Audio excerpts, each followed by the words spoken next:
Good afternoon, and thank you for being here. I'm Attorney General Eric Schneiderman, and I'm here today with several of my colleagues in government, as well as talkative advocates from the reproductive rights community, which is totally appropriate, because what we're here about today is people speaking up and people being informed and people having the right to know. And I'm proud to be a part of this movement of people who are unwilling to shut up at any point in time about women's rights. So we're here to talk about a threat to women's equality and a piece of legislation that we're proposing today that will mitigate that threat. I'm joined by, as I said, several colleagues in government, including the Democratic Senate leader of the state of New York, Andrea Stewart-Cousins, Assembly members Shelley, Mayor Sandra Galiff, and Amy Paulin. And I'm also proud to be joined by the leaders of several women's advocacy groups and reproductive rights advocacy groups, and groups that advocate for even broader set of rights, including Westchester Choice Matters, NOW-NYC, Now New York State, Planned Parenthood of Hudson, Peconic, NARAL Pro-Choice New York, and the New York Civil Liberties Union. New York State has long been a leader in advancing women's equality. Many people mark the birth of the women's rights movement to the convention held at Seneca Falls, New York, 166 years ago this weekend. Sadly, as we mark the anniversary of that great event, the movement that so many have fought so hard to build is being threatened by a radical right-wing agenda that is working to roll back the gains that have been made. Last month, the United States Supreme Court issued an outrageous decision in Burwell v. Hobby Lobby that allowed a corporation to claim that it had religious beliefs and that those religious beliefs required it to deny contraceptive coverage and otherwise limit women's access to reproductive health coverage. Our bedrock commitment in the state of New York has been and will continue to be gender equality and equal rights for all. It is rooted in the essential American tradition and principle of equal justice under law. In the state of New York, we will do whatever we have to do to defend that principle. That is why in 2002, we passed the Women's Health and Wellness Act, barring insurance companies from discriminating against the health care needs of women. And as a senator, I worked with some of my colleagues who are here and others for a long time to overcome opposition to that bill that had been entrenched and blocked it until 2002 in the state Senate. I firmly believe that the bill we're introducing today that requires equitable notice of insurance coverage, the things that we did in the Women's Health and Wellness Act, like mammograms, requiring mammograms in insurance, requiring cervical cancer screenings be covered. These are things that have saved lives. We saved lives when we passed this act in 2002. It also required that all companies that offer prescription coverage to cover prescription contraception. That part of the law became a model. Our New York law, as it as often has, became the model for a nationwide contraceptive mandate in the Patient Protection and Affordable Care Act. The ACA's contraceptive mandate was a major victory for women's equality in the provision of health care, and insurance plans, as of the passage of the ACA, were then required to cover contraception. Many of them at the time were covering Viagra but not contraception, and in New York we said that's not going to stand, and now the federal government has taken a similar position. On June 30th, in a radical decision, the U.S. Supreme Court undermined these efforts. Case of Burwell v. Hobby Lobby. It is a remarkable decision because it ruled that some corporations can have religious beliefs that require them to deny contraceptive coverage to women, and that they are not required to follow the ACA's requirements of contraceptive coverage.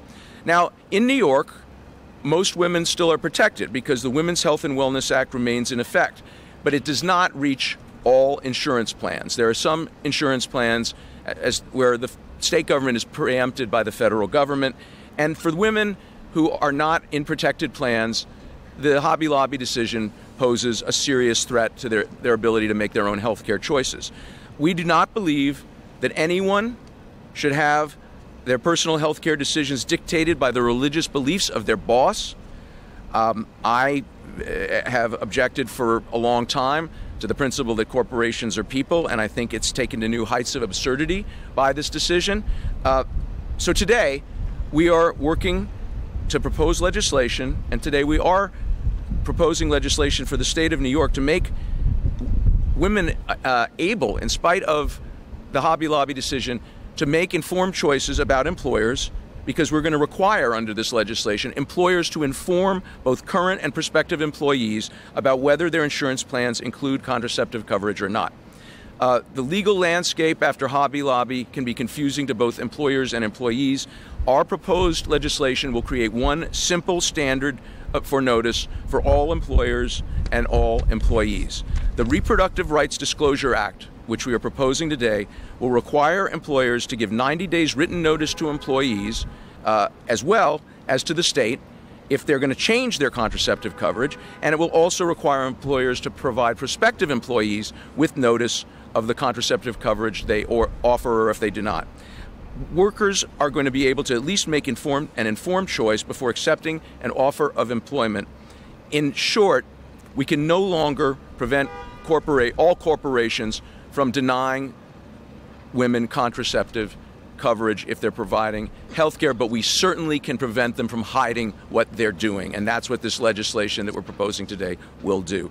I can talk at more length, greater length if anyone is interested about the factual and legal flaws in the Hobby Lobby decision, but we can undo a lot of that damage. We should be proud of the fact that in New York, most women are still going to be covered because of the Women's Health and Wellness Act, and we can be proud of the fact that in New York, there will be sunlight on any employers who seek to invoke this absurd position that a corporate entity has religious views, and they're going to use that to deny women equal rights under law. I'm pleased to introduce now a very important partner in this effort, someone I've worked with for a long time on these issues, and someone who, in fact, is a critical part of our ability to maintain full rights for women in the New York State Legislature, the state Democratic leader of the New York State Senate, Andrea Stewart-Cousins.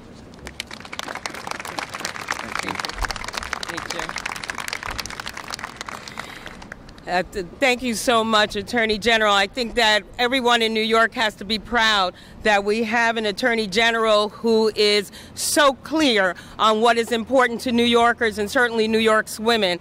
Before I begin my remarks, I also want to acknowledge the mayor of the city of White Plains, Tom Roach, and I see over here to the left. And I see standing beside him David Buchwald, the assembly member from the area. And behind me, all the way from Rockland County, Assemblywoman Ellen Jaffee.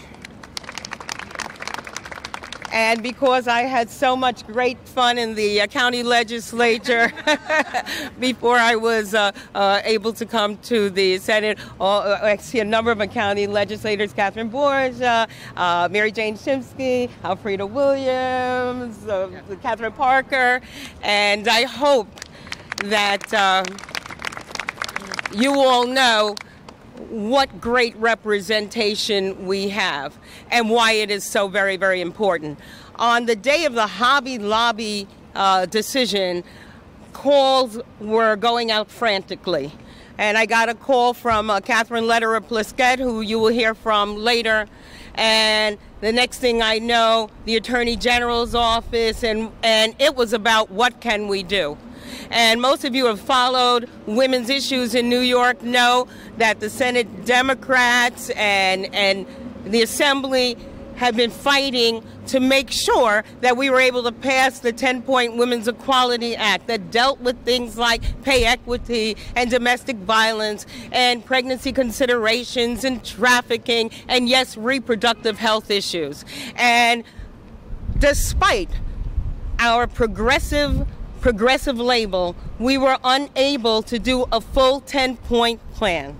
And so we have vowed, and certainly with the help of Governor Cuomo and the leadership of the Senate Democrats, to get the full Women's Equality Act done. And now what happens? We have the Supreme Court that makes a decision that makes it even harder for women to be able to afford the reproductive health that they need, the access to contraception. And what do? We continue to fight. We continue to support the women in New York State and their families. We continue to support our wonderful, able legislators and activists who understand that this is so much a part of our quality of life. And when we support the Attorney General, when the Attorney General creates this bill, he sends it to the Senate, he sends it to the Assembly. And we understand how important it is. As the Attorney General says, we cannot reverse what the Supreme Court has done. But what we can do is make sure nobody has the opportunity to hide what they're doing as it relates to women's health and their reproductive choices. I can't wait to be able to take care of the Women's Equality Act and also make sure that we support this wonderful piece of legislation that happened so quickly with this Attorney General to put our corporate partners on notice that if they are intending to deprive a woman of her reproductive health choices, then we're going to know about it. This is effective as you apply for a job and will certainly be effective before they make that change. So I want to again thank the Attorney General for the fast action, and hopefully we will continue on a path that really protects the rights of women in New York State. Thank you. Thank you. Thank you, and we look forward to seeing the full Women's Equality Agenda pass in the upcoming session of the legislature. Now I want to introduce someone who is a state legislator, but was an assistant attorney general in my office some years ago, and was actually in charge of a very important part of the office that was protecting reproductive rights and defending in a time when the Attorney General began to, something I do today still, taking action to protect clinics, family planning clinics and reproductive health clinics from assault, creating buffer zones.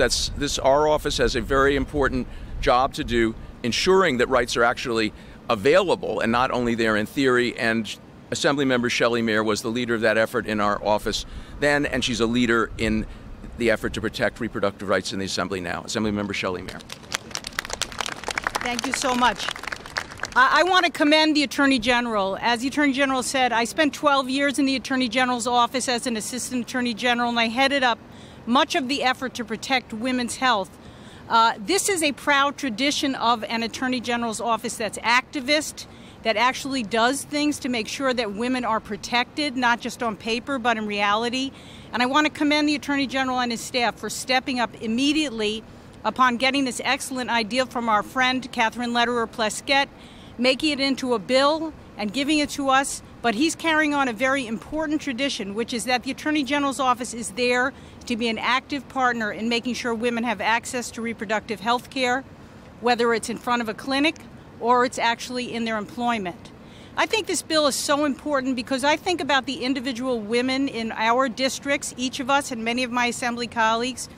We have so many working women who really do not know and will not know whether their rights are still protected after this very unfortunate decision. They are entitled to be fully notified as to whether there is contraceptive coverage in a prospective employer or in their current employer. And in fact, as is mentioned, employers can too easily hide behind this veil of secrecy, and this bill will take that away. And for ordinary working women, of which we represent so many, they will have the opportunity to make an informed choice about whether an employer is a good employer for their needs and whether their health care coverage will meet their needs. And that's the kind of informed decision that every woman in this state is entitled to make with full knowledge, particularly after this very unfortunate decision. So this is an excellent piece of legislation. I'm very proud to be a sponsor. I look forward to working with all my colleagues in the Assembly and making sure that this passes in the coming session. And again, I want to commend the Attorney General for stepping up and being very much part of this debate, never standing on the sidelines, and making sure that the interests of working women and the interests of all women are protected as part of his job. Thank you very much. Thank you. Thank you. And now I'm proud to introduce Catherine Lederer-Plaskett, the president of Westchester Choice Matters, and as Assemblymember Mayer noted, she was the person who originally brought this issue to our office's attention and did work with us to develop this legislation very quickly and enable us to move on it so fast. I think we are the first state in the nation to take some sort of action in the wake of Hobby Lobby, and it's thanks to Catherine Lederer-Plaskett.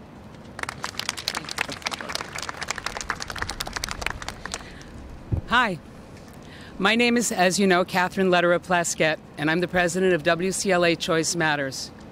Before I talk about this idea that the Attorney General has so successfully made into legislation, I do want to say you have listened to the past speakers talk about thank you to our Attorney General. What they did not mention, and is very, very important to note, if you look across the country, there are Attorney Generals who have made it their personal mission to undo women's reproductive rights, to turn back the clock. You look at Virginia, you look at Kansas, just anywhere in this country. And this has become a state-by-state issue. New York is unbelievably lucky to have Attorney General Eric Schneiderman. This wasn't it wasn't by accident. He ran a hard race, but we all knew what we were getting, and he has not let us down. So in the years that come, we want him to be defending our laws. We can't afford to have someone who does not believe in women's comprehensive reproductive rights. We need Eric. Now, that said, I do want to mention that you've now heard about the horrible Hobby Lobby June 30th decision, and that this was an anti-constitutional rights, anti-corporate tax decision, making corporations into individuals, ignoring the fact that the people who form these closely held corporations do so for the tax benefits and to get out of the responsibility of liability. And suddenly our Supreme Court decided their religious rights are more important than any woman in this country. I beg to differ. Up to 90% of the companies in this country are closely held corporations. 90%. So this isn't a small group of women being affected. And I must say, nothing we can do at this very moment in time will change that decision. We do have to put our faith in our congressional allies. Yesterday we saw a horrific vote. We know that those allies are not able to do it at this time, but we have to stand with them. But that said, we need to look at every state, and we need to look at New York women. And that's what I really thought about. What would I want when I applied for a job? How many young women apply, how many people in general apply endlessly on emails to jobs that they may never hear back from, but they might not send their emails in and they might not send their applications if they knew whether or not that company provided contraceptive coverage. This is an amazing opportunity for New York to set itself apart again, and the bill that's here is much stricter and much clearer than many that you'll hear about as they follow us now. And it is very exciting to know that the rest of the country is looking at us as the leaders again. So I do want, now I look down at my notes, I do want you to know that this is a very important time for New York. It is an opportunity, again, for us to see which legislators stand with women for transparency and which don't. There is no way of bowing out of this. There is no good explanation why you don't want a corporation to have to disclose to an applicant, not for her to get the job and then have to say, by the way, is my birth control covered? I have endometriosis. I have painful periods. Whatever she needs it for, it's nobody's business but her own. So I thank you all, and I absolutely thank our Democratic leader in the Senate, Andrea Stewart-Cousins, Assemblywoman Shelley Mayer, and very much our Attorney General, Eric Schneiderman. Thank you for helping us make this bill a reality. Thanks. Great. Thank you. We're now going to hear from some college students who are going to tell a more personal story about contraceptive coverage, and telling that story is going to be Alyssa Canizaro.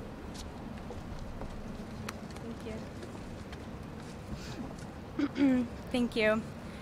My name is Alyssa Canizaro, and I'm a member of NOW-NYC. Next spring, I will graduate from college and begin searching for a full-time job. I need an employer that will not refuse to cover my birth control. This has been an integral part of my healthcare regime since the age of 14. Restrictive healthcare policies will shrink my future career options in an economy where job opportunities are already so limited. My colleague Shelley personally knows 3 college-aged women who are pregnant because they could not afford birth control. Birth control is expensive.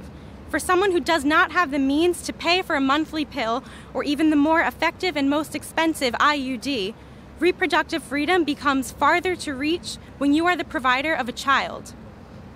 Before the Affordable Care Act's contraceptive mandate went into effect, my colleague Sam was spending $600 a year for her birth control. As a young professional living in New York City, being able to use that $600 to pay other bills makes a difference. That's why it's essential that companies not be able to hide whether or not they cover the full range of contraceptive care. My colleague Olivia had a negative emotional and physical reaction to hormonal birth control pills and chose to get a copper IUD, the only highly effective non-hormonal option.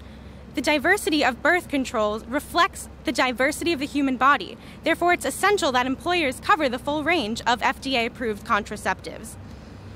At the end of the day, access to free contraceptive care is about millions of women, just like us, who need or choose this basic form of health care. The measures proposed by Attorney General Schneiderman are an important step in holding employers accountable to their workforce and making it impossible for them to hide their stance on women's health. Thank you. All right. Good job. Thank you. Thank you very much. And now I'm pleased to bring up another great ally in this struggle, Andrea Miller from NARAL, Pro-Choice New York. Thank you so much. I'm so proud to stand here to commend the Attorney General, to the Democratic leader, Stewart-Cousins, to Shelley Mayer, and to so many other electeds who stand every day for women, for our health, for our rights, and for our equality. I am sure that everyone here was shocked and appalled and outraged when they heard about the Hobby Lobby decision that's been discussed here today. The beauty of the outrage was that we had leaders who took swift action. Attorney General Schneiderman and those wonderful women behind me flanking him are among those who took swift action. In fact, I believe it would be appropriate to say perhaps the first to take swift action. This should be a wake-up call. It was certainly a wake-up call for the Attorney General and for our colleagues. We know that our rights and our access to reproductive health care are not secure. We knew that before the Supreme Court decision. Sadly, we know it even more after that Supreme Court decision. This legislation that's being proposed is very simple. It does one very simple thing. It says if you are going to impose your religious beliefs and craft your health care plan for your employees in a way that is so out of touch as to deny women access to contraception, then your employees, both current and future, deserve to know. You shouldn't be able to hide that you are that out of touch with today's values and the health needs that women have. This bill is a testament to the importance of taking proactive steps to ensure that our state, which has been a leader for so long, continues to lead and demonstrates what it means to truly respect women, respect the needs that we have for our health, and to ensure that we have full equality for all. Thank you. Thank you. And now a good friend and ally and luchadora, Zenaida Mendez from NOW New York State.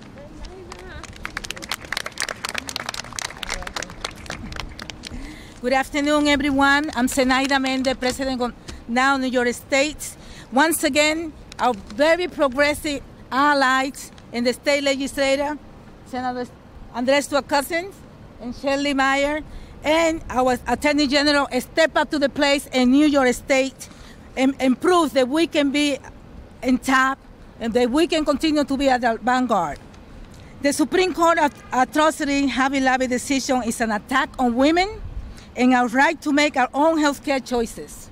Now New York State is grateful to Attorney General Schneiderman to taking action to protect women from losing their contraceptive coverage without notice and to ensure that women know when they apply for a job whether the prospective employer provides contraceptive or not.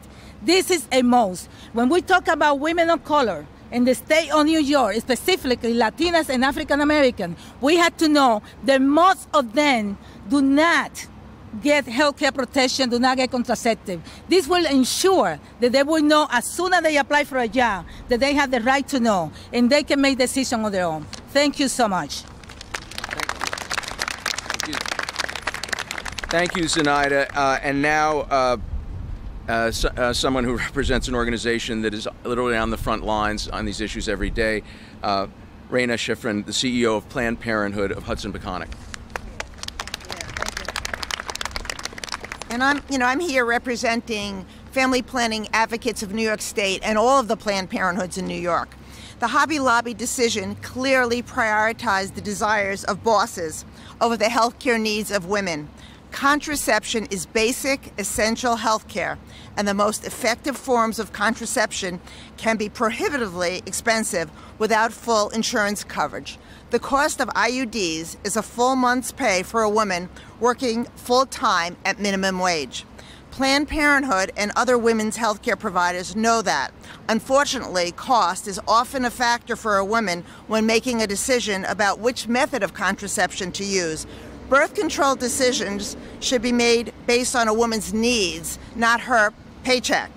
Women count on their health insurance to cover basic medical services, including contraception. They need to know what an employer's insurance will cover up front so they can make an informed decision about their employment. I applaud Attorney General Schneiderman's bill because it recognizes that contraception is essential health care and that women have the right to know if an employer isn't providing the insurance coverage they want and need. I look forward to it being passed. Thank you. Thank you very much. Thank you. And ladies and gentlemen, thanks to all. The group that is here with us today really represents the movement that fights for equal justice under law in New York and across the country. Until women have full control of their bodies, they are not truly free, and we will continue to fight for equal justice under law and for equal rights for all men and women in the state of New York and the United States. And we will see this decision overturned, but until then, we're going to do everything we can do to make it evident to the public and to employees which employers are choosing to deny women equal rights and which are not.